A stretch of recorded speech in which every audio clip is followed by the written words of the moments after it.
يعني انت كمشاهد تتفرج عليها تاني؟ اكيد لا. اسأل السؤال ده ايه؟ اكيد لا. بس جامد. عايزين نعمل channel على اليوتيوب ونعمل كونتنت جامد جدا بقى ونخلي الناس كلها تتفرج. بس احنا عندنا مشكلة، احنا مش عارفين نتكلم عن ايه.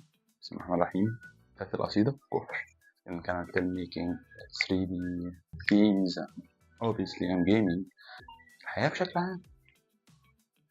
بس وصلنا هنا بقى ما عرفناش هنعمل ايه، او انا ما عرفتش هعمل ايه طبعا لان مفيش حد، التيم كله هو انا اللي بقيت انا ترايبود اللايف ده ولا صح.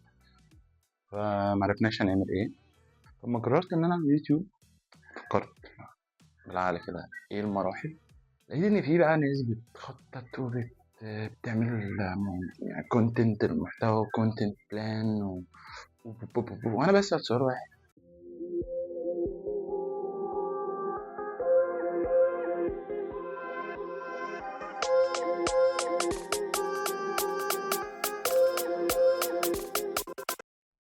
احنا بنصور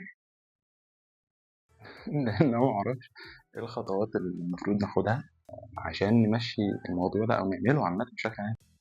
طبعا حاولت اعمل زي بقيه الناس اللي هي الشاطره بقى في اليوتيوب اللي هو بيعمل فيديوهات بوم بوم بوم يعني edit توب نوتش سكريبت توب نوتش ستوري تيلينج توب نوتش. طبعا طلعت تراش يعني. انا عندي الايكويبمنت معايا ايباد.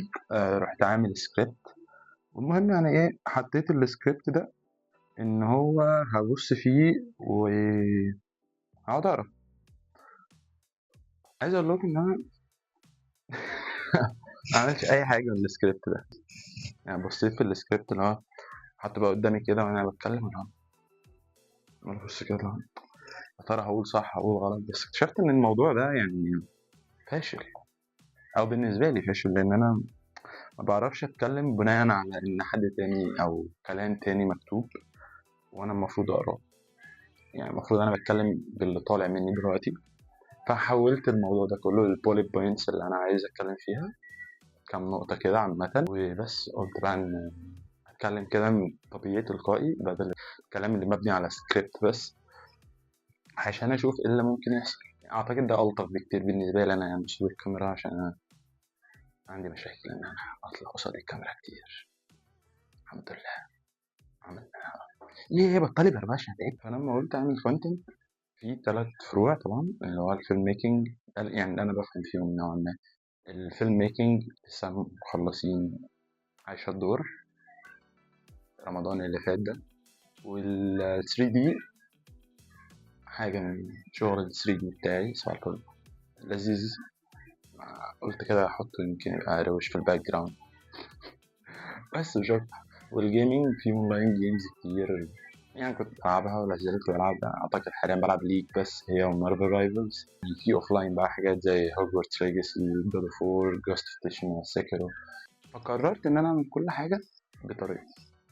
هنبقى جوفي جدا هنلعب شويه هنتكلم شويه في فيلم ميكنج. عرفنا نجيب ناس نعمل معاها انترفيوز واو معرفناش تمام.